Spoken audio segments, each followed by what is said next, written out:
Oke, kita mulai saja nggih.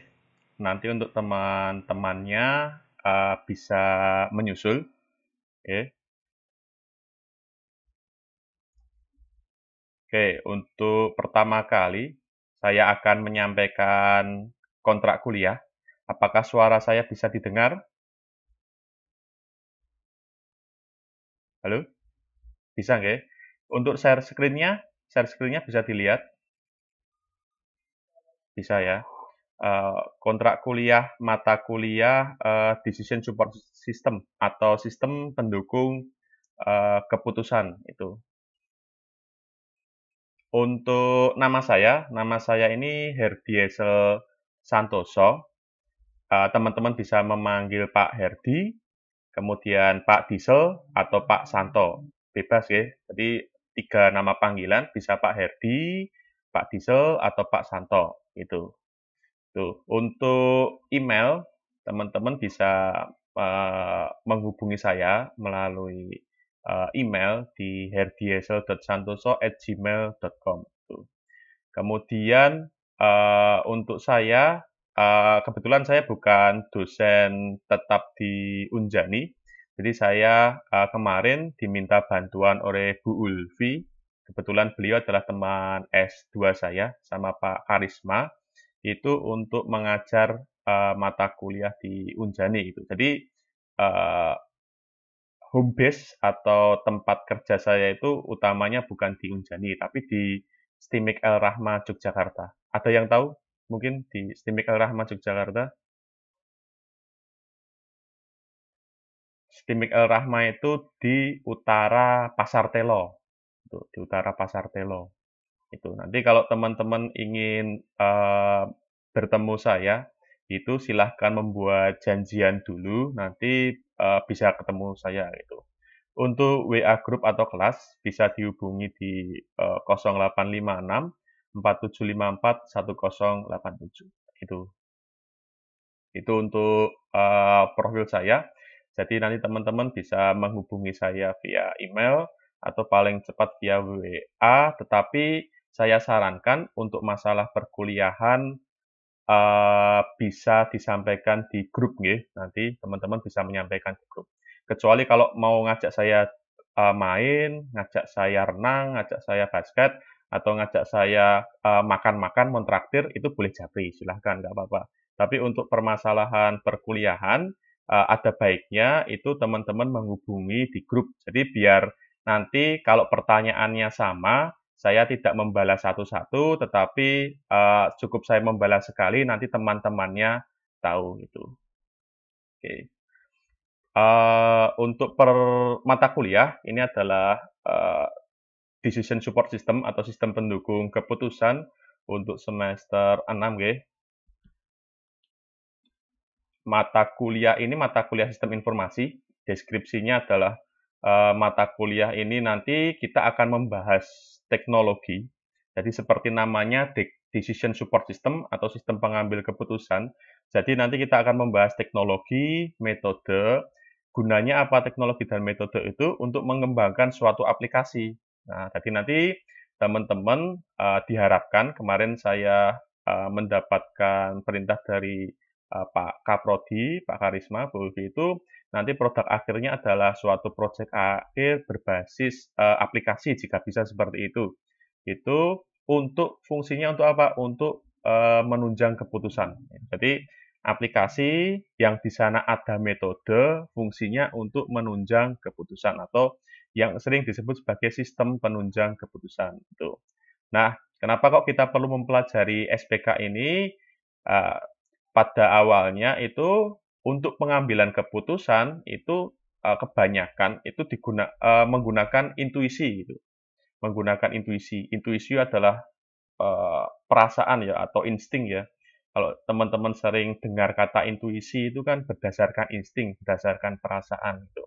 Dari seorang pimpinan untuk mengambil keputusan. Gitu. Nah, kita tidak menggunakan intuisi lagi, tapi kita menggunakan metode, menggunakan rumus matematika, menggunakan cara-cara ilmiah, cara-cara logis gitu ya, berdasarkan data-data yang ada. Itu. Apalagi zaman sekarang itu siapapun untuk mengambil keputusan itu uh, dia berdasarkan data dan fakta itu.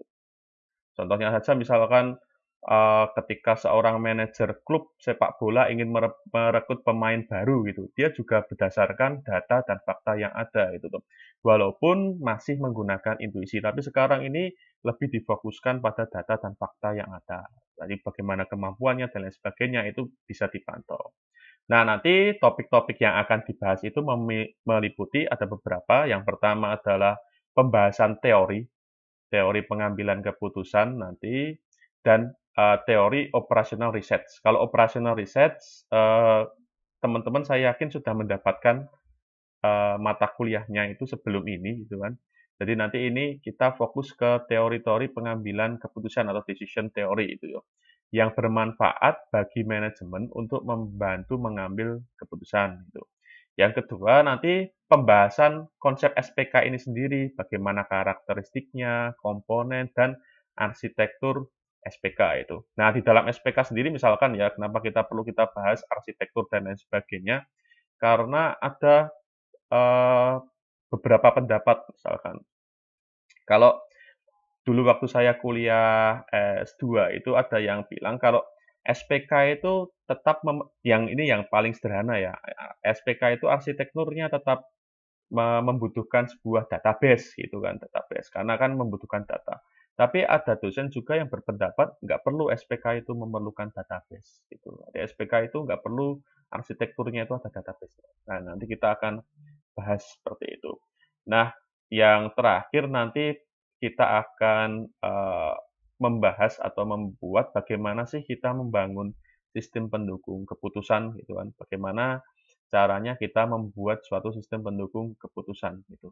Nah, nanti makanya mata kuliah ini sesuai instruksi dari Pak Kaprodi dibagi menjadi dua. Yang pertama adalah teori dan yang kedua adalah nanti ada praktikum gitu.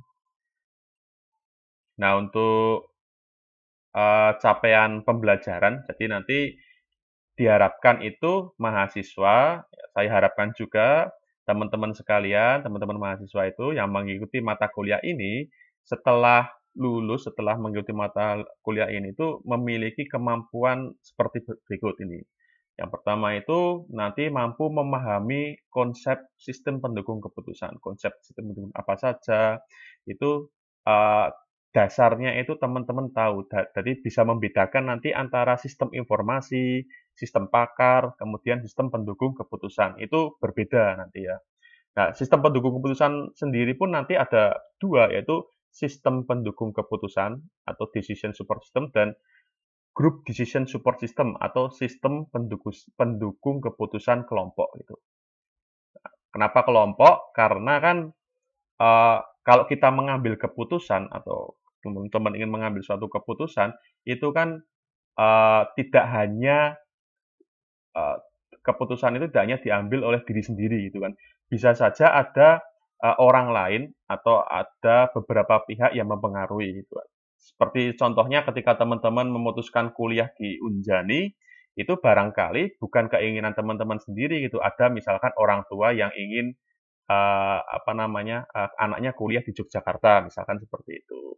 Ada kakaknya yang dulu pernah kuliah di Unjani itu. Jadi itu yang namanya kan kita harus menyaring semua keputusan itu. Nah, itu namanya sistem pendukung keputusan kelompok gitu. Kalau yang sistem pendukung keputusan ini saja itu nanti ada satu orang yang dia superior, dia yang akan mengambil keputusan tersebut itu.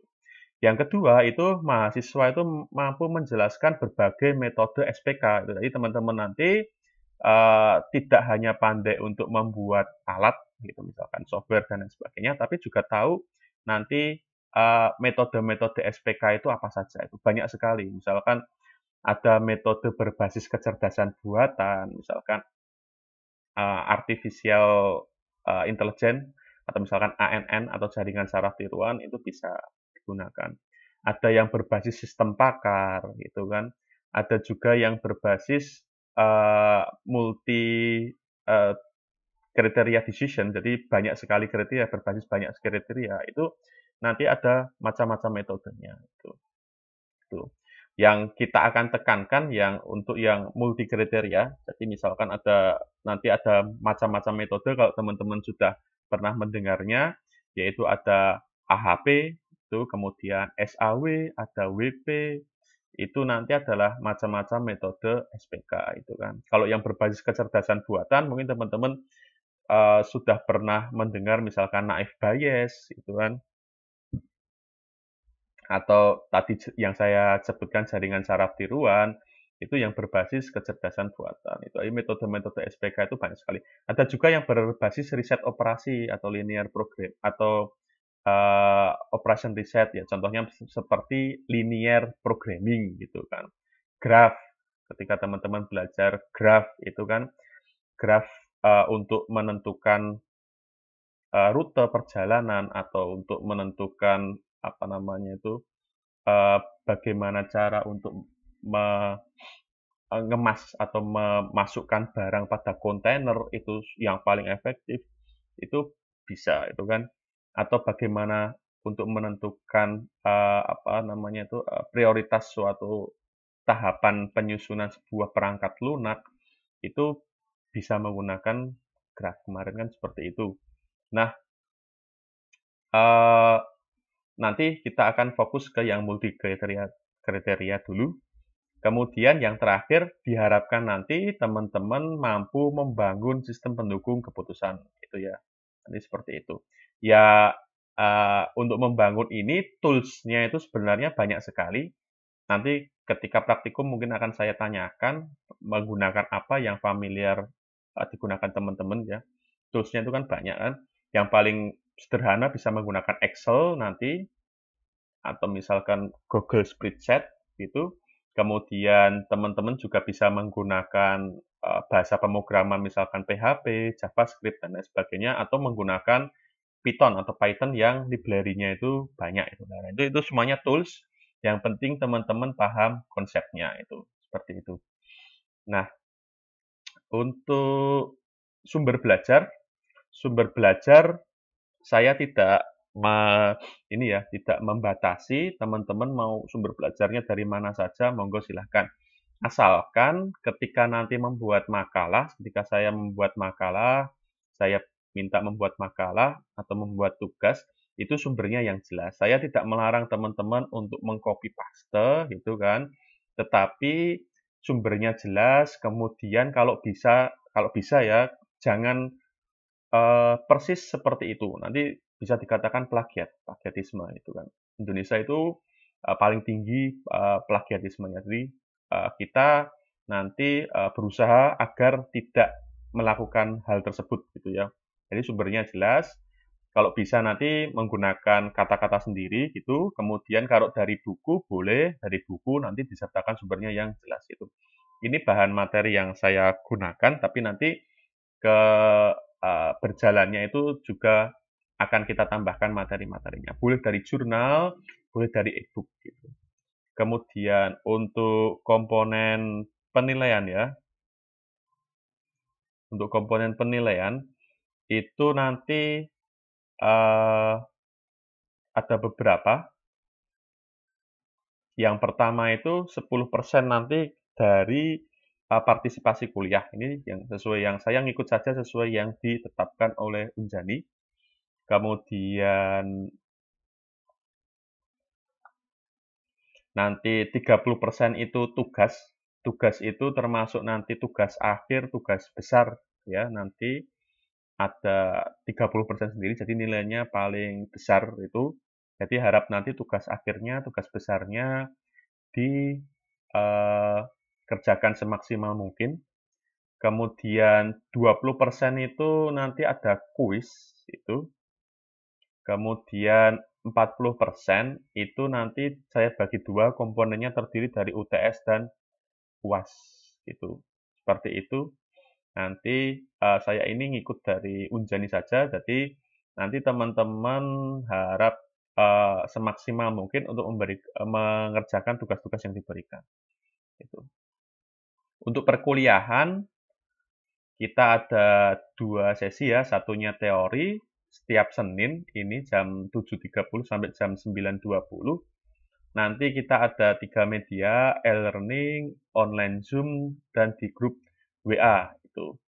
Kemudian nanti juga ada praktikum itu hari Kamis, kalau nggak salah Kamis itu, iya Kamis bener, itu jam 8.30 sampai jam 10.20, tempatnya di lab 3A, offline, nanti kita offline ya, tapi nanti juga tidak lepas dari grup WA itu. Oke, untuk kontrak perkuliahan dan gambaran perkuliahan seperti itu dulu. Mungkin ada pertanyaan dari teman-teman, monggo silahkan dulu. Monggo. Ada yang ingin ditanyakan tentang perkuliahan? Hmm, untuk Zoom biasanya satu perkuliahan berapa kali? Soalnya saya ini masih menggunakan Zoom Basic ya, jadi nanti 40 menit selesai. Ini saya tawarkan berapa kali Zoom itu. Kan ada takutnya nanti ada yang kuotanya nggak cukup dan lain sebagainya gitu. Monggo silakan, ada berapa kali Zoom biasanya kalau Zoom?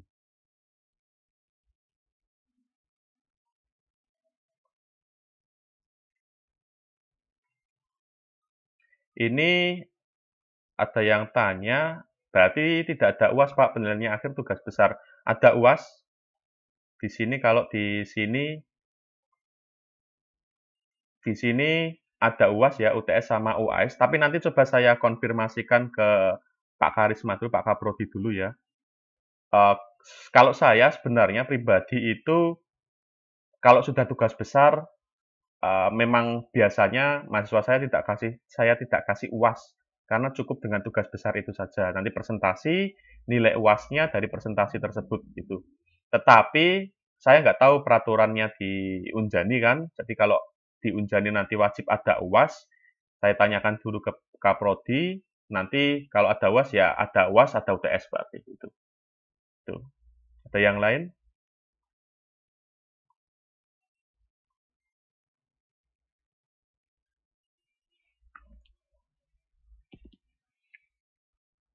Monggo silahkan.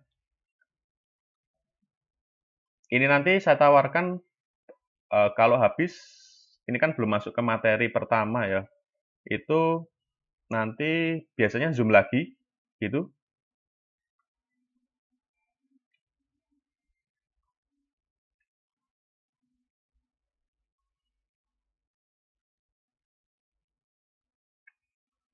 Oke, nanti Zoom lagi nggih.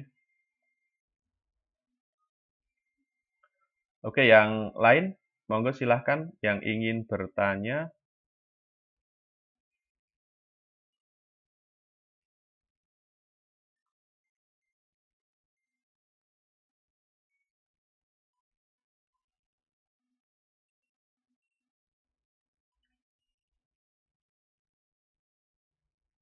Untuk presensi dan lain sebagainya, ada materi, ada di e-learning ya. Ini saya,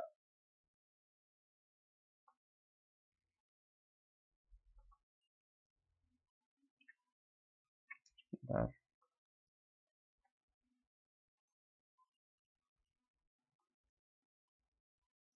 Ini untuk e-learningnya sudah saya sediakan, nanti akan saya isi ini per pertemuan.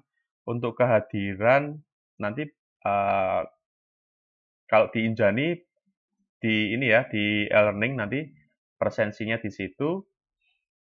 Nanti silahkan untuk setiap materi akan saya upload. Untuk video rekaman kalau ada nanti saya ini ya, saya uploadkan di sini itu. Tuh.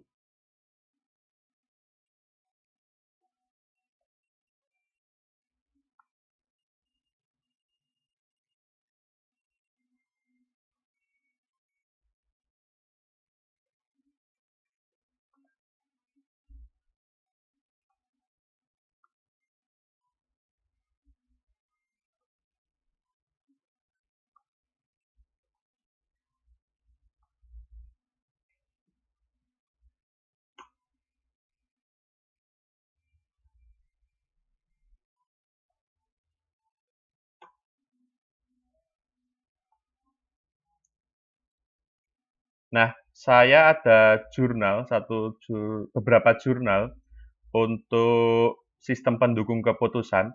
Nanti teman-teman bisa searching di ResearchGate. Nanti silahkan ketik saja nama saya itu di Google. Nah, nanti di sini akan muncul ya profil saya. Nanti ada dicari aja yang di ResearchGate gitu.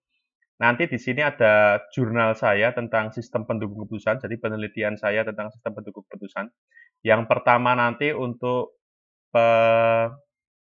pemilihan dari pendirian atau usulan untuk lokasi pendirian minimarket itu, ini nanti bisa di-download, nanti silahkan teman-teman bisa membacanya, itu bisa mempelajarinya. Yang kedua nanti ada yang dulu saya juga pernah membuat penelitian tentang sistem pendukung keputusan itu untuk pemilihan ketua BEM. Ini di STIMIK Al-Rahman Yogyakarta. Ini. Kalau yang untuk pemilihan ketua BEM ini, saya menggunakan metodenya hibrid, namanya hibrid. Nanti teman-teman kalau penasaran hibrid itu apa, hibrid itu adalah gabungan dari beberapa metode SPK, itu dia menggunakan AHP dan SAW. Ini sistem pendukungan keputusan. Nah, untuk yang satunya lagi, untuk yang usulan penentuan lokasi pendirian minimarket, ini saya menggunakan metode hibrid juga. Jadi ini metodenya adalah sistem pendukung keputusan kelompok. Karena apa? Kalau yang pertama yang ketua BEM ini dia decision making-nya itu hanya wakil ketua non akademik gitu saja. Itu. Tetapi kalau yang di sini decision maker-nya atau pengambil keputusannya itu dia ada banyak itu. Ada minimarket itu kan franchise ya, ada pemilik franchise itu, ada yang pemilik usaha minimarket itu sendiri yang mau mendirikan itu, ada yang surveyor atau untuk melakukan survei. Jadi untuk menentukan suatu lokasi itu layak atau tidak dibangun minimarket, itu nanti dia harus ada 3 orang, gitu. Itu untuk menentukan tersebut. Nah, ini nanti teman-teman bisa membacanya, mendownloadnya itu nanti. Nanti ini juga saya jelaskan, mungkin sedikit saya jelaskan, saya berikan gambarannya di pertemuan selanjutnya. Beberapa pertemuan selanjutnya kita akan bahas. Jadi biar teman-teman ada gambaran itu.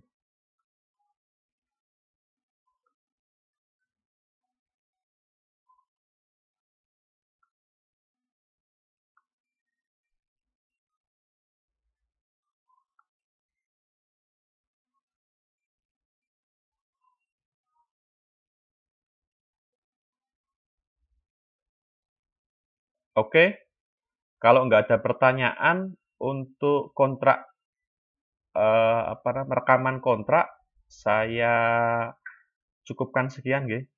Monggo. Nanti kita lanjut lagi, saya berikan link Zoom lagi. Kita lanjut untuk materi pertama nggih. Itu.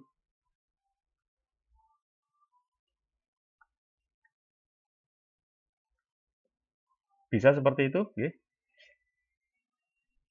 Nggih. Untuk kenalan kalau lewat Zoom kayaknya nggak enak. Besok aja kalau hari Kamis kalau offline nanti kita kenalan satu-satu gitu nggih. Saya juga ingin kenal dengan teman-teman sekalian gitu. Seperti itu. Nah, kita akan lanjutkan kenalannya itu besok aja waktu offline di hari Kamis gitu. Oke, untuk sekarang untuk kontrak saya akhiri dulu saja seperti itu. Nanti saya akan kasih link Zoom lagi, saya akan berikan materi yang pertama gitu. Saya akhiri untuk kontrak. Terima kasih. Wassalamualaikum warahmatullahi wabarakatuh.